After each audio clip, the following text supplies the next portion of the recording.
Et maintenant, donc, j'appelle l'équipe lilloise, François Patou et ses collaborateurs, Robert Cayazo, Madame Van Tighen et Madame Kerconte, sur le traitement chirurgicaux des diabètes.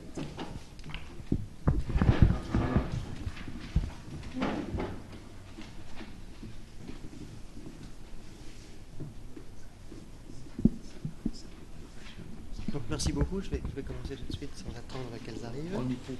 Allemagne, d'accord. Très bien, merci beaucoup. Bonjour à tous et merci de votre invitation. Plus fort encore. D'accord, j'hurle. Donc, c'est un sujet dont on a déjà eu l'occasion de parler plusieurs fois à cette tribune. Donc, je vais essayer de me focaliser sur les choses les plus récentes et notamment sur les perspectives de cette chirurgie métabolique. Donc, chirurgie et diabète, l'insuline pour un chirurgien endocrinien d'habitude c'était plutôt l'insulinome, donc c'est une pathologie merveilleuse parce qu'elle est d'un exquis raffinement, à la fois dans ses méthodes diagnostiques et sa célioscopie aujourd'hui ou les thérapeutiques, mais c'est quand même exceptionnel dans notre service, c'est 20 patients en 10 ans, ça reste quand même exceptionnel. Donc diabète, c'est une autre aventure à laquelle le chirurgien habituellement n'est pas très confronté. Donc j'ai ici schématisé assez brièvement la physiologie de l'équilibre glycémique. En gros, ce que retient un chirurgien, c'est que le diabète, c'est une drôle de maladie qui est définie par son taux de glycémie au-delà d'un 26. C'est comme ça qu'on définit un diabétique. Donc c'est quand même assez simpliste. Ça fait beaucoup de gens. Et par ailleurs, c'est une maladie qui n'a pas encore trouvé son traitement, puisqu'un diabétique en France a 2 fois plus de chances de mourir, toutes choses égales confondues, à un âge donné, qu'est quelqu'un qui n'est pas diabétique. Donc 2 éléments simples, mais qui laissent penser qu'il y a quand même probablement pas mal de progrès encore à accomplir dans ce domaine. Alors, la première chose qu'on peut penser, c'est la diabétique de type 1, c'est-à-dire les diabétiques où l'insulosécrétion est totalement anéantie par la maladie auto-immune. Donc on a déjà eu l'occasion de vous présenter des résultats de ce qu'on appelle la thérapie cellulaire, donc la greffe ectopique dans un autre endroit que le pancréas, de cellules allogéniques isolées à partir de pancréas de donneurs en état de mort cérébrale, avec des résultats qui sont chez un petit nombre de patients, c'est 40 patients en 10 ans à Lille, mais qui sont aujourd'hui, qui ont franchi la ligne de la réalité clinique avec des patients depuis 10 ans insulino-indépendants et des résultats qu'on vient de publier récemment sur la neuropathie sensitive qui s'améliore après la 5e année. Donc c'est quelque chose qui existe, mais qui reste assez confidentiel dans le diabète de type 1. Plus proche de nous, le diabète de type 3, donc qui va vous surprendre un petit peu, il s'agit du diabète de la pancréatectomie. Un sujet relativement méconnu, mais qui va probablement se développer dans les années à venir, car il est de plus en plus étudié. Donc la pancréatectomie, même partielle, affaiblit la fonction, la sécrétion d'insuline, et expose les patients qui sont de plus en plus en surpoids, voire obèses, à un authentique diabète. Et donc dans cette situation, lorsqu'on sacrifie, et ça nous arrive pour un traumatisme, c'est le cas le plus illustrant, mais aussi pour des tumeurs bénignes, par exemple, on sacrifie pour des raisons anatomiques une partie du pancréas, il est possible, selon les mêmes approches que pour le diabète de type 1, d'isoler les îlots de la pièce opératoire et de réimplanter ses propres îlots au patient qui en a été spolié, si je puis dire, quelques heures plus tard, et de prévenir ainsi le diabète en greffant ces cellules ailleurs, notamment, et pour des chirurgiens endocriniens, le muscle était attirant, et ça c'est une illustration d'une greffe chez une patiente 1 an auparavant, avec la détection par scintigraphie de ces îlots greffés dans l'avant-bras, avec la démonstration de leur sécrétion. Mais le vrai sujet dont je voudrais vous parler aujourd'hui, c'est le diabète de type 2. Il s'agit d'une autre aventure. C'est 4 millions de personnes en France, et c'est une maladie, je vous le disais, qui reste extrêmement mal traitée, puisque les résultats sont insuffisants, avec une mortalité largement supérieure aux contemporains non diabétiques, et beaucoup de dépenses de santé. C'est des chiffres qui ne veulent pas dire grand-chose pour moi, en tout cas, mais qui sont considérables si on les envisage de façon nationale. Vous savez tous que la chirurgie bariatrique s'est développée de façon rapide. En fait, ça fait plus de 30 ans qu'elle existe, à vrai dire plus de 50 ans qu'elle a été décrite, plus de 30 ans qu'elle se développe, mais une dizaine d'années qu'elle se développe réellement, avec un environnement, y compris académique, universitaire, et les preuves scientifiques d'un niveau suffisant. Aujourd'hui, cette technique est recommandée dans le traitement de l'obésité en France. C'est 40 000, un peu plus de 40 000 opérations l'année dernière.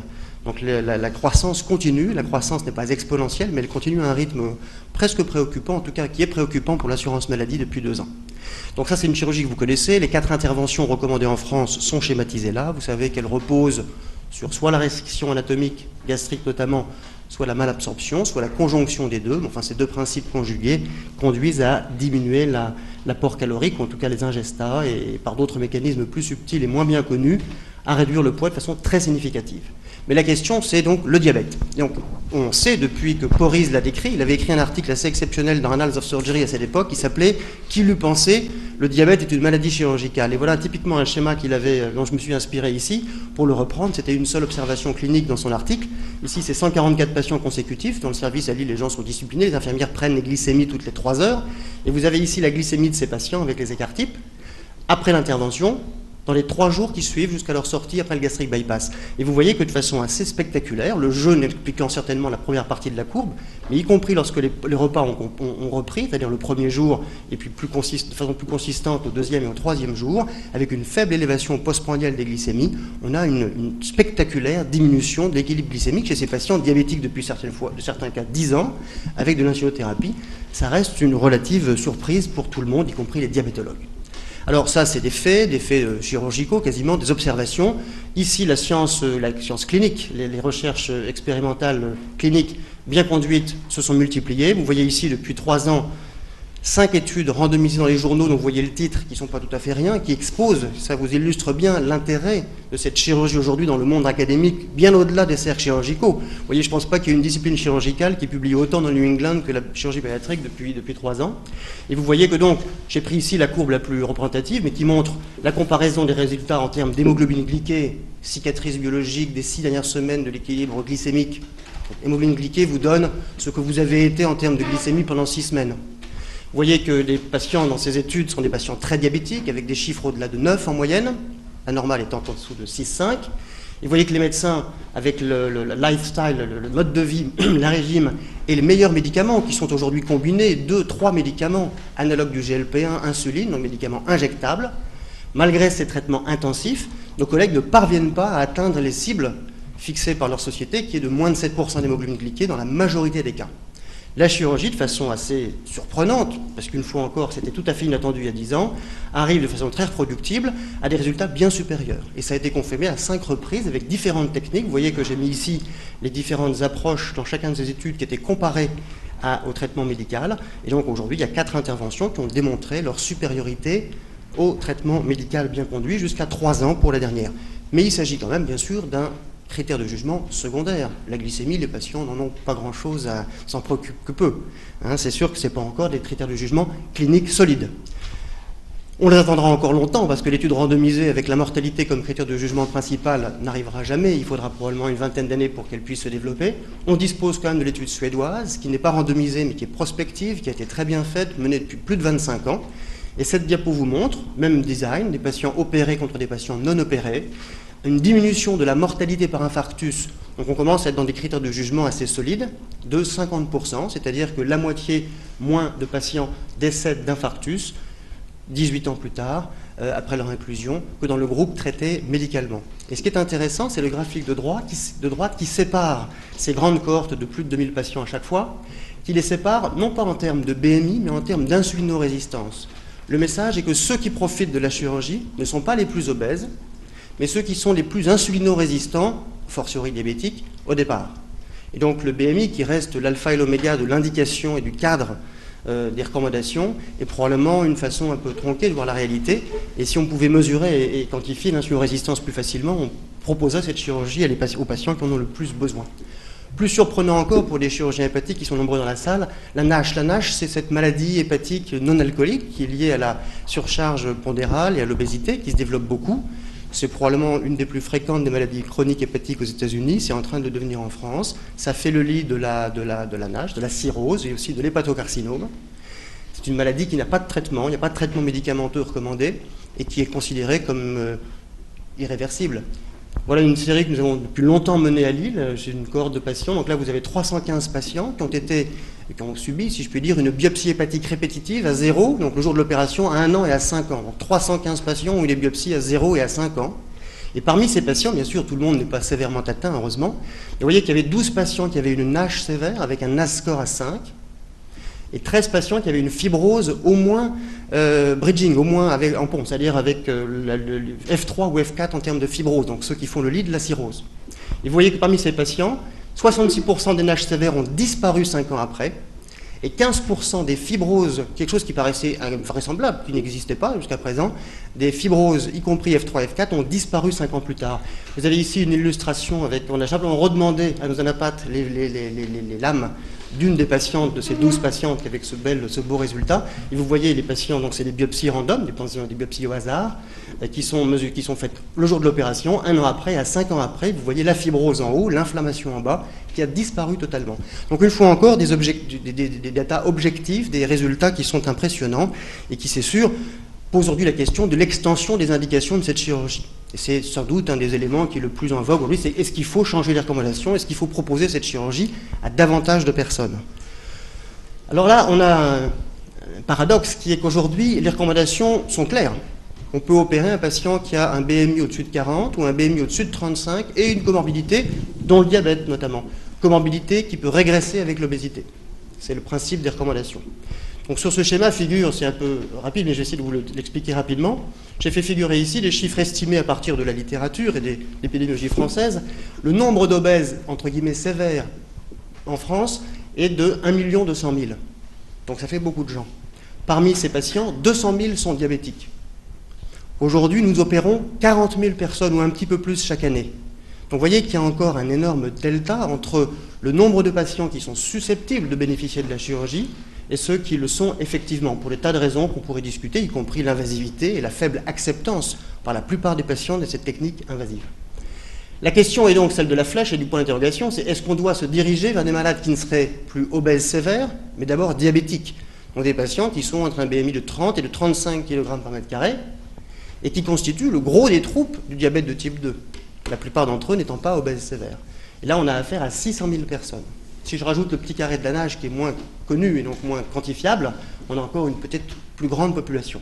Donc il est clair aujourd'hui, si je résume le message ici, c'est que se diriger vers la droite est tentant, mais ne serait-il pas plus sage dans un premier temps de rester dans le carré réglementaire et de bien s'occuper des patients qui peuvent déjà en bénéficier? C'est probablement une voie plus sage pour la discipline, de toujours aller plus loin et de repousser les limites sans en savoir vraiment le tenant et aboutissant. Ce qui est sûr, c'est que nos collègues diabétologues nous regardent avec beaucoup d'attention, vous l'imaginez, et beaucoup de suspicion, il faut bien le dire. Et clairement, il y a beaucoup de défauts à cette technique que je viens de vous décrire rapidement. D'abord, elle est pour eux totalement inexplicable. Ils ne comprennent pas très bien ce résultat pour cette maladie dont on a tous appris qu'elle était irréversible. Deuxièmement, ils la trouvent imprédictible. Tous les patients ne répondent pas de la même façon et c'est très désagréable pour un médecin de ne pas savoir ce que donnera son traitement. Et on est tous médecins, on comprend bien ça. On n'accepterait pas d'opérer les gens si on n'avait pas certitude de retirer le cancer qui les amène chez nous. Elle est temporaire. Beaucoup de patients vont avec le temps revoir leur maladie à nouveau progresser et s'aggraver, et elle est bien sûr risquée. En tout cas, c'est la perception qu'on peut en avoir, c'est normal. Donc, je ne reviendrai pas ici, il y a eu l'occasion d'autres séances sur les mécanismes qui sont très complexes. Manifestement, cette chirurgie modifie profondément l'anatomie et aussi la physiologie du diabète. Elle permet aujourd'hui de revisiter totalement la physiologie humaine du diabète et du métabolisme glucidique, et probablement on est à l'orée de nouvelles découvertes sur le diabète et sa physiopathologie, qui a probablement une vue un peu trop simpliste aujourd'hui, et certainement, si je peux laisser une petite prédiction, c'est que l'intestin va devenir, dans les années qui viennent, l'organe, le troisième organe, avec le pancréas et le foie, du diabète et de sa genèse, mais ça, c'est des choses qui sont en cours et qu'on ne peut pas encore affirmer. Ce qui est sûr, c'est que la recherche expérimentale dans ce domaine va avoir une importance considérable. L'être humain est bien sûr inaccessible à ces recherches invasives, d'autant plus que l'intervention qu'on pratique est assez complexe et qu'on ne peut pas la disséquer en petits composants. On a un gastric bypass, on a un gastric bypass, on ne peut pas faire des demi-gastric bypass. Et donc, on n'a pas la main pour vraiment manipuler les données du problème. Chez l'animal, notamment le grand mammifère, il a toute sa place, puisque opérer un rongeur, c'est bien, mais on n'a pas accès à la veine porte. Il est difficile de faire des études chez l'animal conscient, il est difficile de faire des analyses postprandiales. Donc le grand mammifère a vraiment sa place, et donc on passe beaucoup de temps depuis 3 ans à développer ce modèle qui maintenant est bien au point, il nous permet de travailler de façon assez active, de gastric bypass, chez le mini-porc, donc un animal de taille équivalente à l'homme, qu'on peut suivre de façon chronique, adulte, à qui on peut donner à manger, qu'on peut avoir des cathéters intraportaux, des cathéters dans les artères, les veines. On peut vraiment faire des choses assez complexes, équivalentes à celles qu'on fait chez l'homme. Et on a aujourd'hui accès à des techniques, y compris d'imagerie fonctionnelle, comme la TEP, qui sont accessibles. Donc on a ici certainement une voie importante. La deuxième voie importante qui va beaucoup se développer, je pense, c'est ce qu'on appelle la biologie intégrée, c'est-à-dire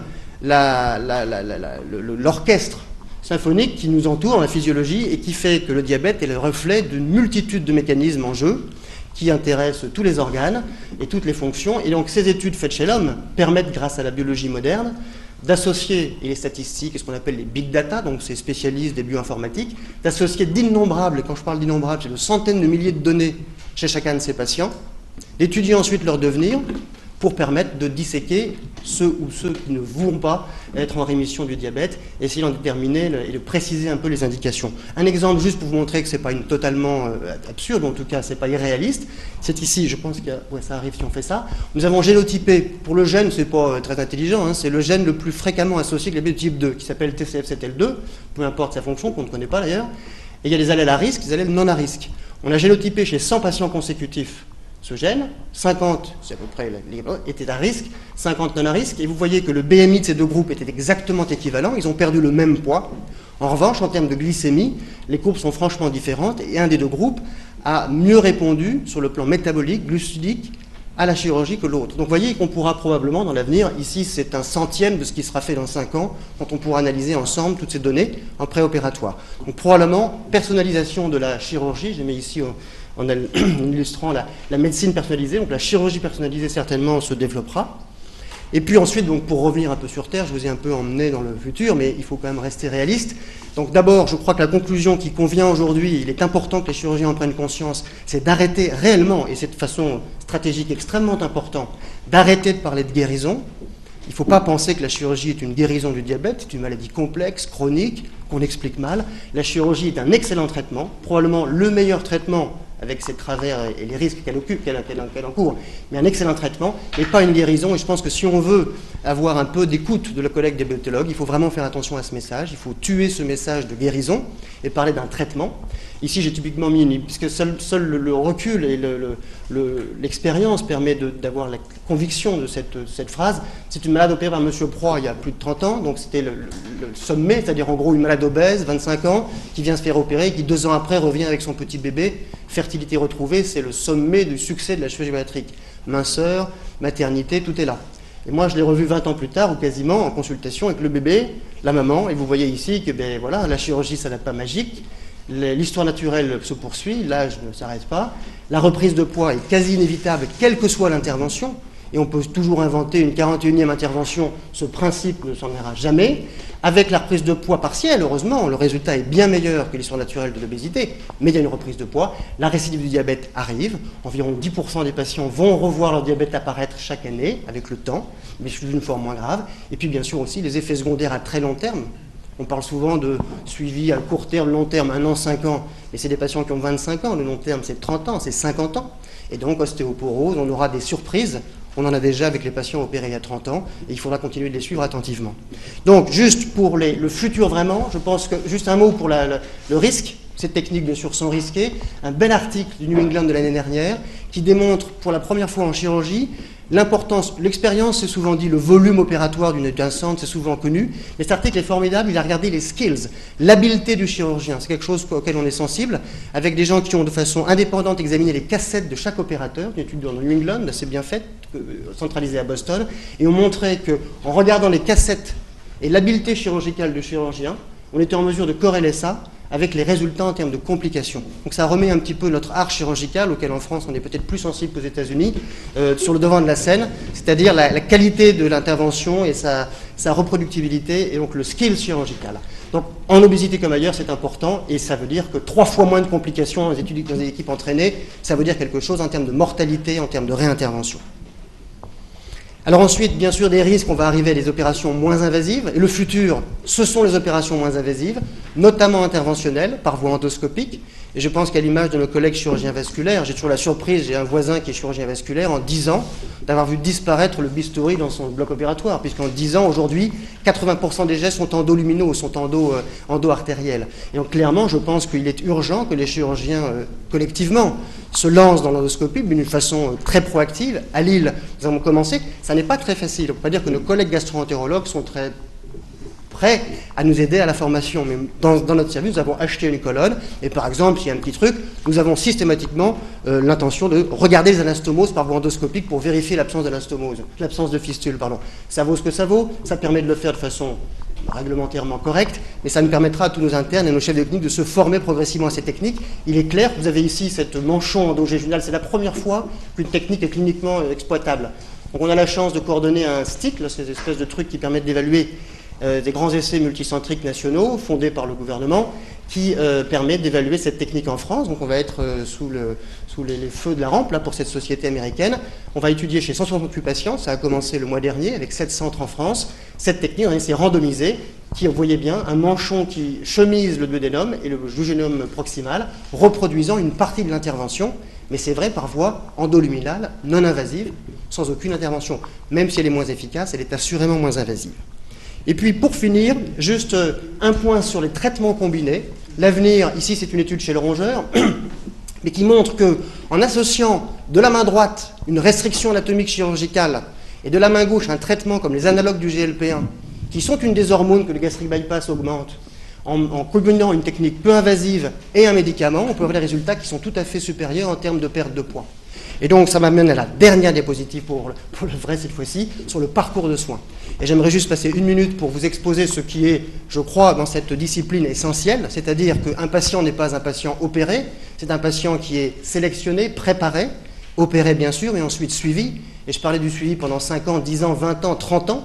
Et le chirurgien, si on limite son intervention, entre guillemets, au bloc opératoire, vous le voyez apparaître en rouge, mais à mon sens, le chirurgien, il est partout. Parce qu'à l'image de la transplantation que j'ai découvert il y a plus d'une vingtaine d'années à Strasbourg, dans des équipes multidisciplinaires, la chirurgie sans le suivi, c'est un peu comme la transplantation sans immunosuppression. Ça a aussi peu de sens que cette image-là.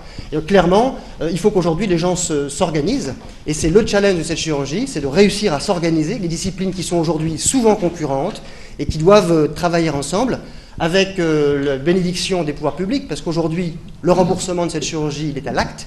C'est le rouge qui est remboursé, le bleu est très mal remboursé, et donc cette chirurgie me paraît, un peu comme la greffe, une excellente illustration de ce que va être le parcours de soins, car le remboursement non plus à l'acte, mais le remboursement pour un parcours de soins durant 5 à 10 ans, pour un patient donné, que vous l'opériez 2 fois ou 4 fois, c'est votre problème, que vous le suiviez en 2 fois en hospitalisation, en consultation, c'est l'affaire de l'équipe, mais un forfait pour un patient pendant 5 à 10 ans. Nos collègues hollandais sont déjà là. En Hollande, c'est déjà ce qui se passe.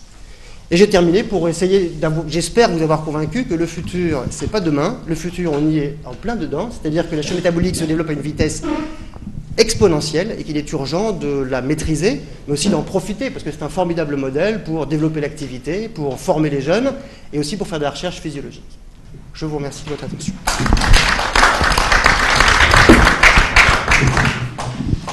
Brice Ménégo.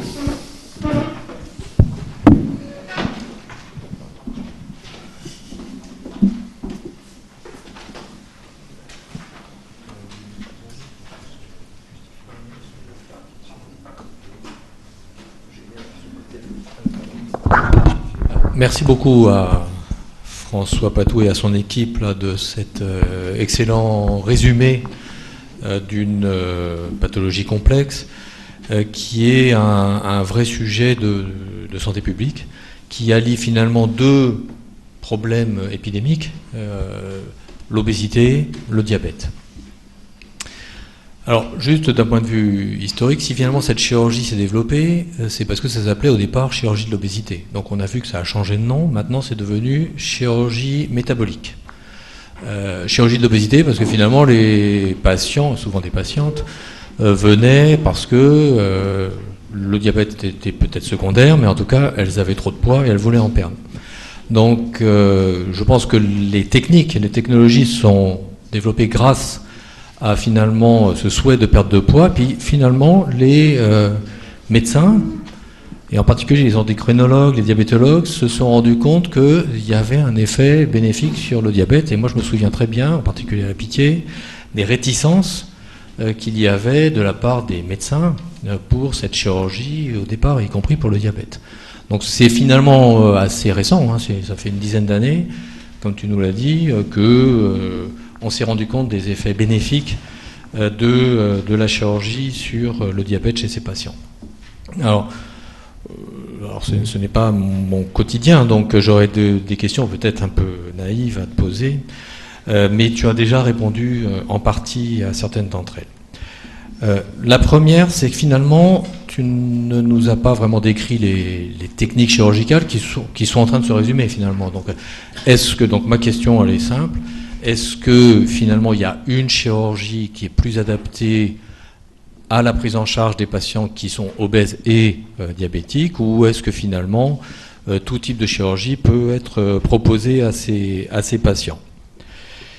La deuxième, c'est... Bon, on voit qu'il y a finalement assez peu d'études prospectives contrôlées. Alors, elles sont en train de sortir, là, manifestement. Donc, je n'avais pas les résultats de la dernière, mais on voit que, au départ, on a l'impression qu'il y a quand même plus de morbidité, mortalité chez les patients qui sont opérés. Puis après, peut-être, les courbes se croisent, comme tu nous as montré sur une des études. Le problème, c'est l'interprétation de ces études.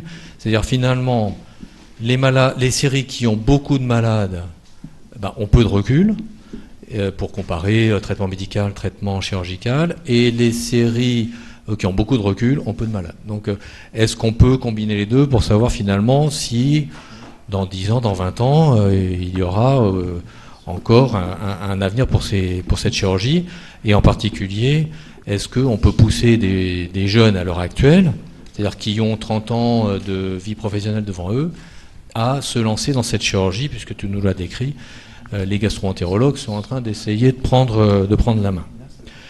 Et dernière question, ça rejoint le schéma que tu nous as montré avec la population qui est potentiellement éligible à ce type de chirurgie. Parce que c'était une question effectivement je me posais, c'est-à-dire est-ce qu'on peut proposer à un malade qui n'est pas obèse mais diabétique de type 2, alors ils sont en majorité obèses mais pas tous, est-ce qu'on peut leur proposer cette chirurgie qui est quand même une chirurgie, alors tu l'as évoqué à plusieurs reprises, mais qui est une chirurgie morbide, avec un risque vital quand même dans la période post-opératoire, et morbide sur le long terme en particulier, avec tous les autres déficits. C'est-à-dire on ne peut pas corriger, tu nous l'as bien rappelé, que ce n'est pas une guérison, mais en tout cas une rémission quoi, en fait, des problèmes de diabète.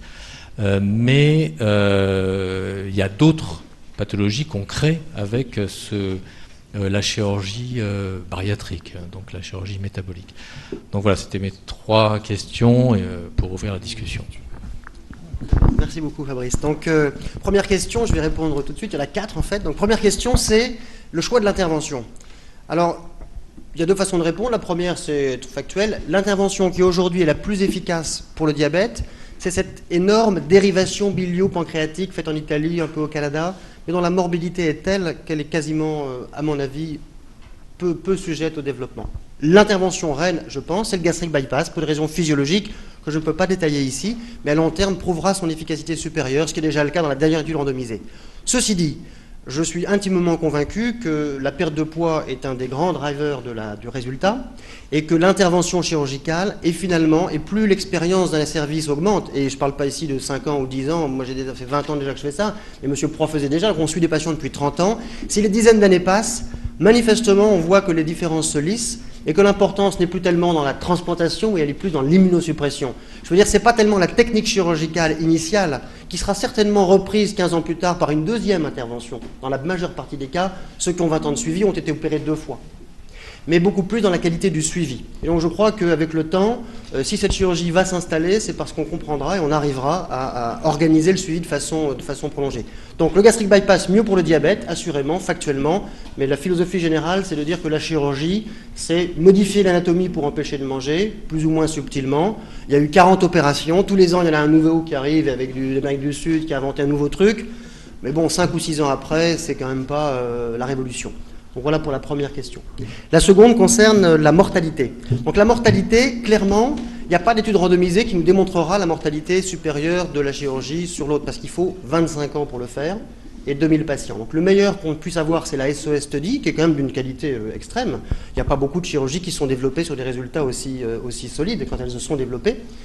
Toutes les études qui se sont intéressées à la mortalité, il en existe quelques-unes, rétrospectives, épidémiologiques, au mieux qu'on puisse le faire avec la méthodologie disponible, arrivent toutes à la même conclusion, ce qui est quand même rassurant, c'est une diminution de la mortalité de 40 à 50%. Donc c'est quand même assez significatif. Je pense qu'il n'y a quand même pas beaucoup de chirurgies qui peuvent se targuer d'une telle amélioration sur une pathologie qui n'a pas de traitement. L'obésité sévère, il faut bien se confiner à ça, n'a pas de traitement. Les patients qui sont obèses sévères ne parviennent pas jamais à maigrir. Ils parviennent à ne plus grossir, mais jamais à régresser. Et leur surmortalité est bien avérée. Ça, c'est pour la deuxième question. Donc l'avenir des jeunes, je crois objectivement qu'avec les 10 dernières années, eu égard à ce qu'on connaît déjà, ce qu'on connaît de l'épidémiologie dans les pays occidentaux, notamment des enfants, Parce que dans les écoles françaises, aujourd'hui, l'obésité et sa prévalence est bien pire que celle de la génération précédente. Donc ces enfants sont assurément de futurs obèses adultes. C'est malheureusement inévitable.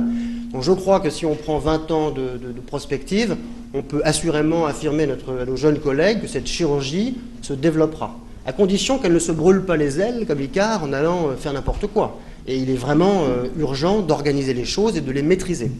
Ça, c'était pour le troisième point. Et le quatrième, m'échappe un instant, c'était... Le quatrième, c'était peut-être le fait que les médecins sont en train peut-être de essayer de prendre le virage de gestes techniques. Oui, donc ça, je pense que ça c'est un point essentiel. Je ne pense pas que la chirurgie bariatrique soit la seule candidate à ces développements technologiques. Mais je pense que c'est vraiment urgentissime collectivement et en termes de discipline, qu'on prenne conscience, parce qu'on a quand même le benchmarking de nos collègues vasculaires. Moi j'ai été, je pense tous dans les blocs opératoires français ont vu ça, en 10 ans, le bistouri disparaître. Et donc si on continue à définir la chirurgie par le bistouri, elle va disparaître. En revanche, si on continue à les définir par une prise en charge de médecins qui savent en plus faire les traitements interventionnels, en assumer les complications et choisir les indications et suivre les patients en long cours, ce que je pense nous faisons pas trop mal, bien mieux que les gastro-entérologues interventionnels, qui pour la plupart ne sont pas des thérapeutes, ce sont un peu comme des examens complémentaires, si je puis dire, sans aucune soit péjoratif.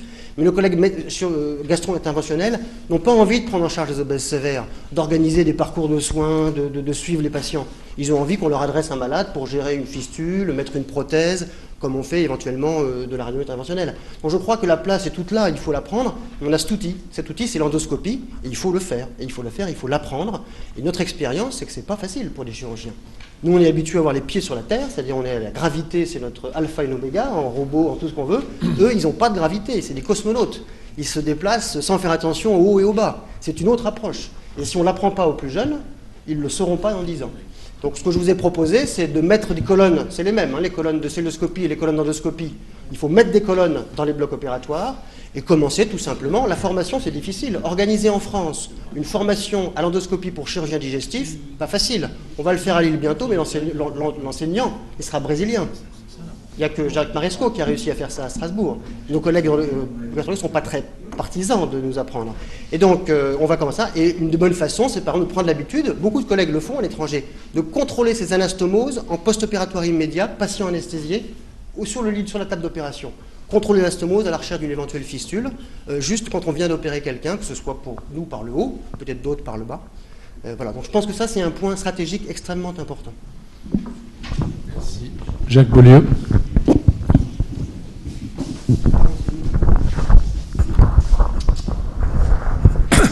Merci beaucoup.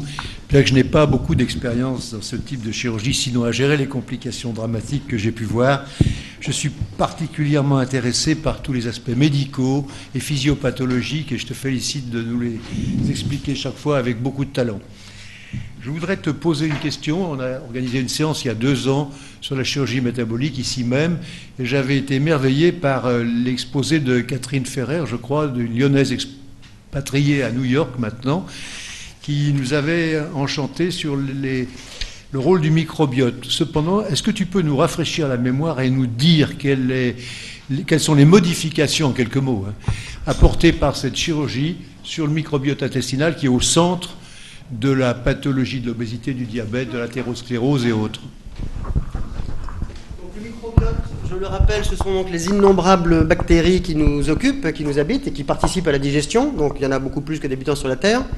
Et qui, c'est depuis une dizaine d'années, sont accessibles non pas à des bactériologistes, mais à des généticiens qui jettent les selles dans une machine et qui en tirent le génome de toutes les bactéries, et après ils reconstruisent ça avec l'ordinateur, et ils vous donnent la liste des germes présents. Voilà la technologie, qui n'existait pas il y a 10 ans, on ne pouvait pas faire ça il y a 10 ans. Aujourd'hui ça coûte cher, c'est compliqué, mais ils le font. Ce microbiote est associé au phénotype. Un obèse, un diabétique, une personne mince n'ont pas les mêmes microbiotes. Ça c'est une donnée. Quand on opère quelqu'un qui est obèse et diabétique, et qu'on remesure son microbiote, et c'est à côté d'ici, au Cordelier, chez Karine Clément, que ça se fait beaucoup, on voit le microbiote se modifier. Donc on fait un pas et on y est. C'est donc le microbiote responsable de l'obésité. Quand on l'enlève, c'est bien. Et la chirurgie, le problème, c'est que la causalité n'a pas été démontrée. Et il est possible que ce soit l'alimentation qui favorise ou qui déplace le microbiote. Et donc ce rapport cause-effet n'est pas démontré aujourd'hui. Il est largement suggéré chez la souris, mais vous savez toujours que chez le rongeur, on a quand même vu beaucoup de choses qui se sont évanouies avec le temps, et donc les démonstrations, même solides apparemment dans des bonnes revues chez le rongeur, méritent d'être confirmées.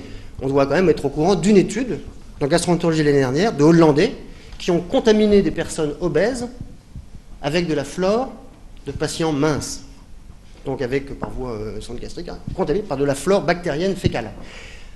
Et c'est très décrié, dont les résultats sont quand même un peu mi-figue, mi-raisin, mais enfin, ça a été publié dans Gastroentérologie, ça reste bien sûr à confirmer. Donc c'est très intéressant, c'est très séduisant, mais c'est pas démontré.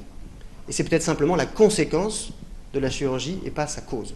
Mais c'est très logique, hein, la bactérie participant à la digestion, si elle change, elle peut aussi modifier la façon dont les sucres sont absorbés, les graisses. Donc ça a beaucoup de sens.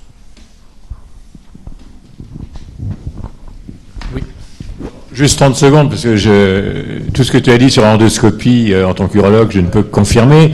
Il y a un autre moyen d'apprendre, et pourquoi les urologues, qui sont aussi des chirurgiens, apprennent l'endoscopie sans aucune difficulté, c'est que toute la surveillance des cancers digestifs opérés par les chirurgiens digestifs devrait être faite par les chirurgiens digestifs qui devraient faire les coloscopies de contrôle. Et en faisant ça, à force de faire des examens, nous, à chaque fois qu'on fait des endoscopies de contrôle, que ce soit dans le rein, l'urtère, la vessie, etc., les internes, on apprend aux internes à le faire. Et pendant l'internat, ils en font énormément. Et ils deviennent formés. Le problème de l'endoscopie faite par les chirurgiens, qui n'intéresse d'ailleurs qu'une seule spécialité, faut pas avoir de langue de bois, c'est la chirurgie digestive. Parce que les urologues, les gynécologues, les ORL, tout ça, le font depuis longtemps. Donc, c'est de dire, on prend en charge le suivi des malades qu'on a opérés sur le plan de la surveillance endoscopique, et que, deuxième, les plus vieux disent pas, faut pas le faire. Merci d'apporter de l'eau à ce moulin. Oui, toujours sur le même sujet, on a eu Marc Bartet de Marseille qui est venu nous faire un exposé justement sur la chirurgie endoscopique, et on a l'impression qu'effectivement il y a une concurrence entre les gastro-entérologues et les chirurgiens. Mais Jacques Maresco me disait qu'il trouve peu de chirurgiens volontaires pour s'initier à la chirurgie endoscopique.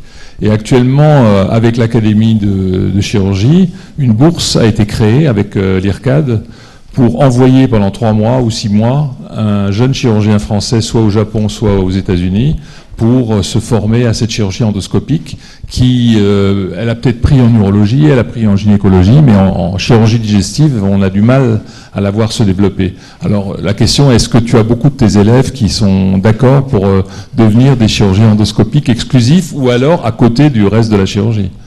Je ne crois pas exclusif, et je pense que c'est vraiment la bonne assemblée pour essaimer ces idées. Je crois vraiment que le chirurgien, s'il ne prend pas conscience que son métier ne se résume pas à l'outil bistouri, et que c'est tout ce qui l'entoure qui en fait la naissance, on est mort. Cette chirurgie n'existera plus dans 20 ans, comme nos collègues chirurgiens vasculaires auraient pu s'arrêter d'opérer s'ils n'avaient pas compris qu'il fallait absolument ne pas les... Mais je pense que le terrain est largement libre, parce que Marc Bartet, c'est un extraordinaire, on est très, très amis, et on travaille beaucoup ensemble, y compris chez les cochons. C'est quelqu'un qui est un chirurgien. Il n'a rien d'un gastro-entérologue. C'est un chirurgien, il voulait faire chirurgie, et il a fait... Voilà, c'est atypique. Ces gastro-entérologues interventionnels sont extrêmement atypiques. Il est du brillantissime, personne ne peut l'égaler au terme de technologie, de technique, mais il est atypique. La plupart des gastro-entérologues ne souhaitent pas s'occuper de la pathologie. Et donc je pense qu'il y a vraiment un terrain libre, mais il ne faut pas le laisser trop longtemps libre. Il est temps maintenant de ne pas laisser cet outil nous empêcher de prendre ce qui est à nous, parce que c'est ce qu'on fait tous les jours. Mais est-ce que de la même façon, les chirurgiens ne sont pas aussi atypiques et ils n'ont pas tellement envie de se lancer dans la chirurgie endoscopique ? Manier l'endoscope et tout ça, c'est pas... Pourquoi les urologues, les gynécologues le font, les ORL le font ? Je constate ce qui existe. Oui, mais je crois vraiment que c'est une question d'offre et de demande. Dans notre service où on fait le robot, où on a beaucoup de ce genre d'approche, dans l'océan de barrière dont je vous ai parlé, j'ai la chance de le coordonner, donc ce n'était pas forcément gagné au départ, je mets un point d'honneur à ce que dans chaque équipe, le binôme soit obligatoire. Chirurgien et gastro-entérologue. Donc je crois que l'offre et la demande vont de pair. Il faut offrir aux internes l'envie de ça et les moyens d'eux. Parce que sinon, ils ne vont pas l'inventer seuls. Si on n'arrête pas de dire l'endoscopie, on s'en fiche, c'est pas important, ça continuera. Par exemple. Une question béotienne de la part d'un orthopédiste. Ne sois pas surpris. Tu nous as dit que on ne pouvait pas bien expliquer exactement pourquoi le diabète disparaissait dans ces bypass. Alors ma question est, c'est là où elle est béotienne, existe-t-il des cas de malades diabétiques pour lesquels on ait fait une gastrectomie totale et qu'est-ce que ça a donné? Donc une gastrectomie totale, c'est quasiment un gastric bypass.